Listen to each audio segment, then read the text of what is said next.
Di balik seragam yang penuh kehormatan, tersimpan rahasia gelap yang tak pernah terbayangkan. Seorang polisi muda, seorang istri jenderal, dan sebuah permainan kekuasaan yang menyeret mereka ke jurang aib, pengkhianatan, bahkan pertaruhan nyawa. Inilah kisah tentang cinta terlarang yang berubah menjadi konspirasi mematikan. Bagaimana semua ini bisa terjadi? Saksikan cerita lengkapnya, dan jangan lupa tulis pendapat kalian di kolom komentar, karena setiap kata dari kalian berarti banyak untuk kisah ini. Rumah dinas megah di sebuah kompleks perwira tinggi berdiri kokoh di antara deretan pohon pinus. Lampu-lampu taman yang temaram memberi kesan tenang, namun di dalam rumah itu, ada sesuatu yang berbeda. Seorang wanita cantik, istri seorang jenderal, duduk termenung di ruang tamu. Wajahnya menampakkan kebosanan yang sudah lama dipendam, karena sang suami lebih sering menghabiskan waktu di markas besar ketimbang menemaninya.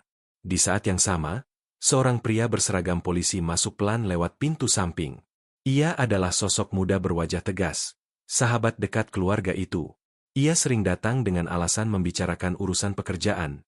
Namun malam itu bukan tugas negara yang membawanya datang. Langkahnya terhenti di depan ruang tamu. Pandangan mereka bertemu, dan dalam sekejap, keheningan berubah jadi ketegangan. Senyum samar wanita itu seperti isyarat yang tak terucap. Sang polisi mendekat, lalu duduk di seberangnya. Obrolan ringan pun tercipta. Namun nada suara mereka penuh dengan sesuatu yang sulit dijelaskan. Jam dinding berdentang menandai tengah malam. Semakin lama, jarak di antara mereka semakin memudar. Malam itu, rumah dinas yang seharusnya menjadi simbol kehormatan justru menyimpan rahasia yang tak boleh diketahui siapapun. Angin malam berembus pelan, menggoyangkan tirai jendela yang setengah terbuka. Dari luar, rumah itu tampak tenang. Namun di balik tirai ada bisikan yang mulai menyalakan api terlarang. Sang istri jenderal duduk semakin dekat dengan polisi muda itu. Wajahnya dipenuhi rasa rindu akan perhatian yang lama tak ia dapatkan. "Kenapa kamu selalu datang malam begini?" bisiknya dengan suara nyaris tak terdengar. Polisi itu menunduk, mencoba menjaga ketegasan dirinya. Tapi tatapan matanya tak mampu menyembunyikan kegelisahan. "Karena hanya malam yang bisa menyembunyikan kita," jawabnya lirih. Mereka berdua tahu, apa yang mereka lakukan adalah salah. Namun bayangan kesepian, tekanan, dan godaan semakin membuat batas antara benar dan salah kabur. Suara langkah kaki petugas jaga di luar rumah membuat mereka spontan terdiam. Tirai kembali bergerak, seolah ikut menjadi saksi bisu pertemuan itu. Di meja kecil di samping kursi, segelas teh hangat masih beruap, namun tak ada yang menyentuhnya. Kedua tangan mereka perlahan saling mendekat, seakan ada magnet tak kasat mata yang menarik tanpa bisa dihentikan. Malam terus berjalan, dan dengan setiap detik yang berlalu, rahasia mereka semakin dalam, semakin berbahaya. Beberapa hari kemudian, sang polisi dan wanita itu kembali bertemu, namun bukan lagi di rumah dinas. Mereka memilih sebuah hotel kecil di pinggiran kota, jauh dari keramaian, tempat yang jarang dilewati orang. Hujan deras mengguyur malam itu, menambah kesan kelam pada langkah keduanya yang terburu-buru memasuki lobi hotel dengan wajah tertutup masker. Di balik pintu kamar bernomor 7, detak jantung mereka berpacu. Wanita itu melepas mantel basahnya, sementara sang polisi memandanginya dengan campuran kagum dan rasa bersalah. Ia tahu, sekali lagi ia melangkah terlalu jauh, tapi kekuatan untuk berhenti terasa hilang. "Apakah kamu tidak takut?" tanya wanita itu dengan suara gemetar, seolah masih berharap ada yang bisa menghentikan mereka. Polisi itu mendekat, matanya tajam namun penuh keraguan. "Takut, tapi lebih takut kehilanganmu," jawabnya. Di luar, suara hujan menabrak kaca jendela dengan keras. Kamar hotel yang sederhana itu berubah menjadi tempat pelarian, di mana aturan, sumpah, dan kehormatan hanyalah bayangan yang tertinggal di luar pintu. Namun tanpa mereka sadari, seorang pria bertubuh gempal dengan jaket hitam duduk di kursi dekat resepsionis. Tatapannya tajam, memperhatikan setiap gerak-gerik mereka sejak tiba. Malam itu, rahasia mereka mungkin tak lagi benar-benar tersembunyi. Pagi yang basah setelah hujan menyisakan kabut tipis di jalanan kota. Di sebuah mobil hitam yang terparkir tak jauh dari hotel, pria berjaket gelap menyalakan rokoknya. Asap mengepul, menutupi wajahnya yang penuh rencana. Ia bukan sembarang orang, melainkan salah satu anak buah kepercayaan jenderal yang diam-diam mendapat tugas memantau gerak-gerik sang istri. Di dalam kamar hotel, Wanita itu masih berbaring dengan pandangan kosong ke langit-langit. Rasa bersalah menyelimuti dadanya. Namun bayangan kehangatan yang baru saja ia rasakan masih membekas. Sang polisi duduk di tepi ranjang, menunduk, tangannya mengepal. "Kita tidak boleh lagi seperti ini," katanya dengan nada yang berusaha tegas, meski suaranya goyah. Wanita itu menoleh, menatapnya dalam-dalam. "Tapi hanya kamu yang membuat aku merasa hidup," ucapnya lirih, seolah menancapkan paku dalam hati polisi muda itu. Di luar, pria pengintai mengangkat kamera saku, memotret pintu kamar dengan sabar. Setiap detik yang ia rekam akan menjadi senjata. Senjata yang bisa menghancurkan bukan hanya satu rumah tangga, tapi juga karir, pangkat, dan kehormatan. Suara langkah mendekat di lorong hotel, samar namun pasti. Bayangan kebenaran mulai mengejar, dan apa yang mereka sembunyikan perlahan terancam terbuka. Hari itu, Jenderal pulang lebih cepat dari biasanya. Rumah dinas yang biasanya sepi mendadak dipenuhi aura tegang. Sang istri terkejut. Matanya membesar saat melihat suaminya masuk dengan wajah keras. Di tangannya ada sebuah amplop coklat tebal.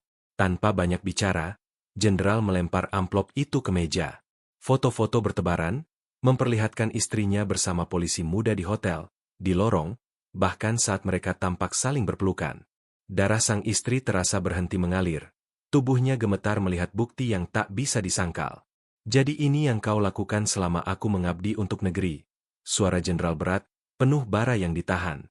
Tangannya mengepal, urat di lehernya menegang. Sang istri mencoba bicara, namun suaranya terputus-putus. Aku bisa jelaskan."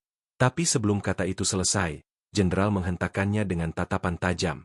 Di ruang yang sama, suara jam dinding berdetak begitu keras, seakan menegaskan detik-detik menuju kehancuran. Sang istri menangis, sementara Jenderal hanya berdiri kaku. Di markas besar, sang polisi muda juga dipanggil secara mendadak. Ia tak tahu bahwa rahasia sudah sampai ke telinga orang yang paling ia takutkan. Di dua tempat berbeda, keduanya menanti vonis yang mungkin akan mengubah hidup selamanya. Ruang kerja Jenderal malam itu terasa sesak. Lampu meja menyala redup, menerangi berkas-berkas yang berserakan. Di hadapannya duduk sang polisi muda dengan wajah pucat. Keringat dingin menetes di pelipisnya, meski pendingin ruangan berhembus deras. Jenderal menatapnya tajam, seolah hendak menembus isi kepalanya. "Kau berani mencoreng kehormatan keluargaku? Mengkhianati persahabatan?"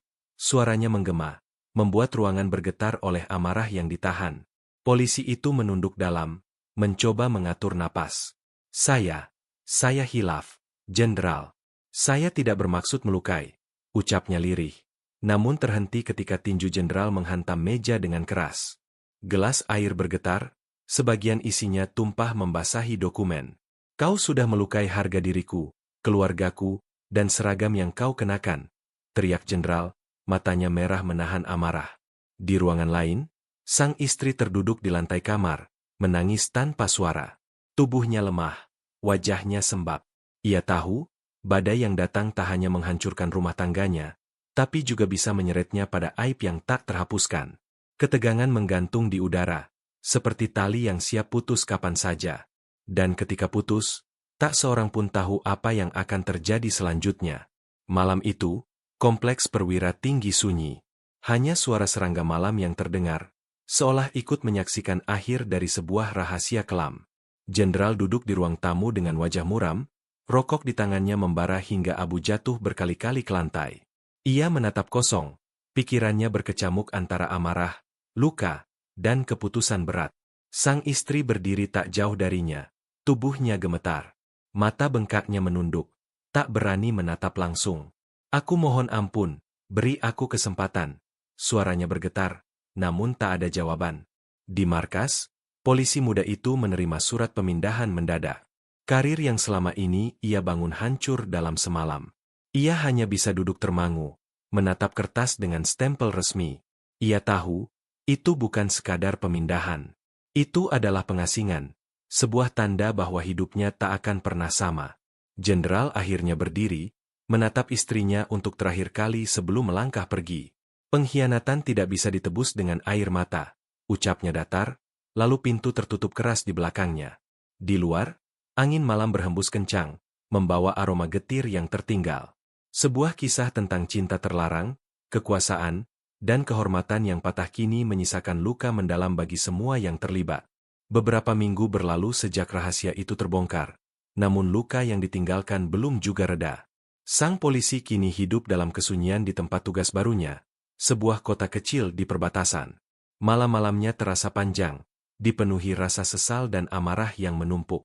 Ia mulai berpikir bahwa kehancurannya bukan hanya karena kesalahan pribadi, melainkan karena permainan kekuasaan yang lebih besar. Di sisi lain, sang istri jenderal mencoba bertahan di rumah dinas yang kini dingin tanpa kasih sayang. Jenderal lebih sering diam, bahkan jarang pulang.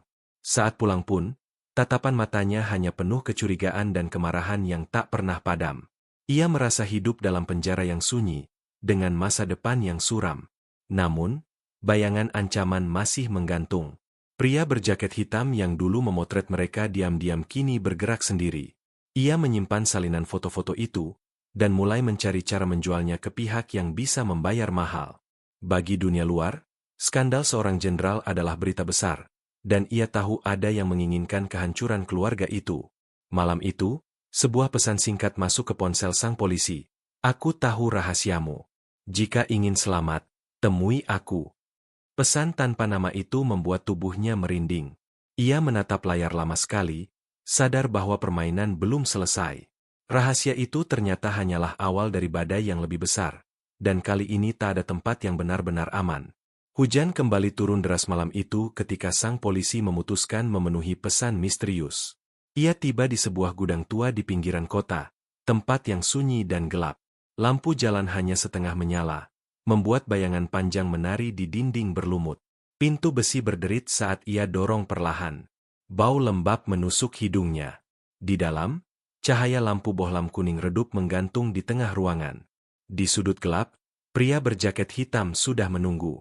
Wajahnya tersenyum tipis, seolah sudah tahu semua ketakutan yang menghantui polisi itu.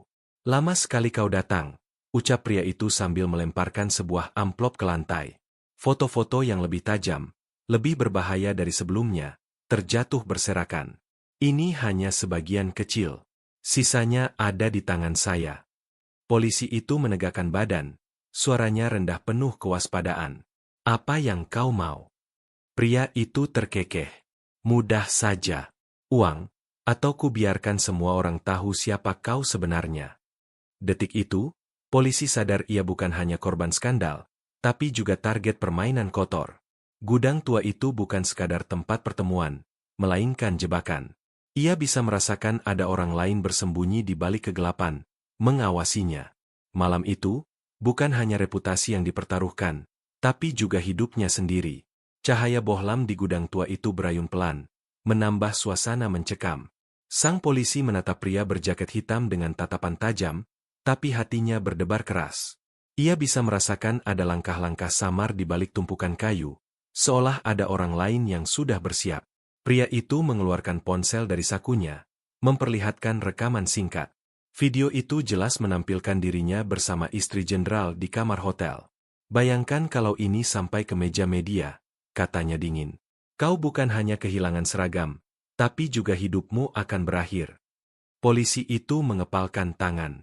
Ia sadar, setiap kata pria itu adalah ancaman nyata.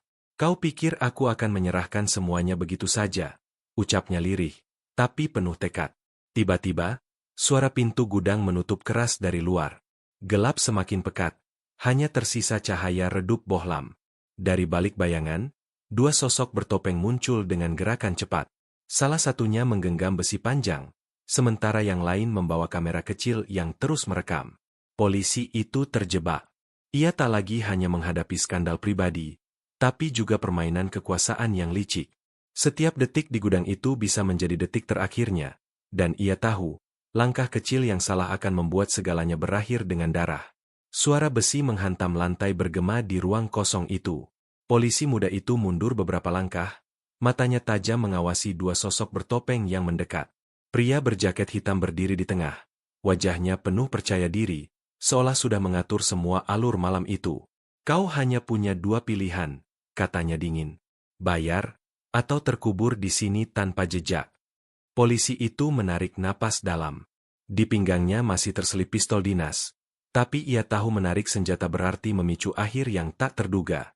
Peluh dingin menetes di pelipis, namun pikirannya bekerja cepat. Tiba-tiba, salah satu sosok bertopeng maju, mengayunkan besi ke arahnya. Dengan refleks, polisi itu menangkis. Tubuhnya terhuyung namun berhasil berdiri lagi. Pertarungan sengit pecah di dalam gudang. Suara hantaman besi bercampur dengan dentuman kayu yang roboh. Di tengah kekacauan, bohlam tua pecah, menyisakan kegelapan nyaris total. Hanya sisa kilatan petir dari luar jendela yang sesekali menerangi wajah tegang mereka. Dalam remang, sebuah tembakan meletus. Suaranya memekakan telinga, meninggalkan bau mesiu yang menusuk. Salah satu sosok bertopeng jatuh terkapar. Darah merembes cepat di lantai semen. Sunyi sejenak, hanya tersisa napas terengah-engah dan tatapan yang saling menantang di dalam gelap. Malam itu, rahasia bukan lagi soal cinta terlarang. Malam itu, rahasia sudah berubah menjadi pertaruhan hidup dan mati. Hening kembali menyelimuti gudang setelah tembakan tadi. Sang polisi berdiri dengan pistol masih terangkat. Napasnya terengah-engah. Sosok bertopeng yang lain mundur perlahan. Matanya waspada, sementara pria berjaket hitam tersenyum samar, sama sekali tak terlihat gentar. "Bagus, ternyata kau lebih tangguh dari yang kuduga," katanya dengan suara tenang. "Tapi ini baru awal." Dari balik pintu yang setengah terbuka, terdengar derap sepatu berat. Beberapa orang berpakaian sipil masuk, namun gerakan mereka rapi, teratur, seperti pasukan terlatih. Salah satunya melepas topeng, memperlihatkan wajah yang tak asing. Itu adalah ajudan pribadi jenderal, sosok yang selama ini dipercaya menjaga keluarga dan rahasianya. Polisi itu membeku. Pikirannya berputar cepat, menyadari bahwa semua jebakan ini bukan ulah orang luar. Semua ini berasal dari lingkaran dekat jenderal sendiri. Jenderal tidak bisa membiarkan kau bebas. "Kau adalah noda yang harus dihapus," ucap ajudan itu dengan tatapan dingin. "Dan aku adalah tangan yang membersihkan." Pria berjaket hitam terkekeh, lalu menyalakan kamera kecil yang terus merekam sejak awal. "Sejarah akan menuliskan kau sebagai pengkhianat. Tapi kami yang menulis sejarah itu." Polisi muda itu menggertakkan giginya. Sadar ia terkepung dan hampir tak punya jalan keluar. Namun jauh di dalam hatinya, ada tekad yang muncul. Bila harus hancur, ia tidak akan jatuh sendirian. Malam itu, kebenaran mulai terlihat jelas. Tapi siapa yang benar-benar menguasai permainan masih terselimuti bayangan. Dari kisah ini, kita belajar bahwa pengkhianatan hanya akan berakhir dengan penyesalan dan kehancuran. Allah sudah mengingatkan dalam Al-Quran Surat An-Nisa ayat 107. "Dan janganlah kamu membela orang-orang yang mengkhianati dirinya. Sesungguhnya Allah tidak menyukai orang-orang yang selalu berkhianat lagi bergelimang dosa." Cerita ini bersifat fiktif, hanya dibuat menyerupai nyata agar kita bisa mengambil hikmahnya. Semoga kita semua terjaga dari perbuatan khianat dan selalu berjalan di jalan yang diridek Allah. Terima kasih sudah menonton cerita ini. Jangan lupa untuk tinggalkan komentar, tekan tombol like, dan subscribe agar kalian tidak ketinggalan kisah-kisah menarik lainnya.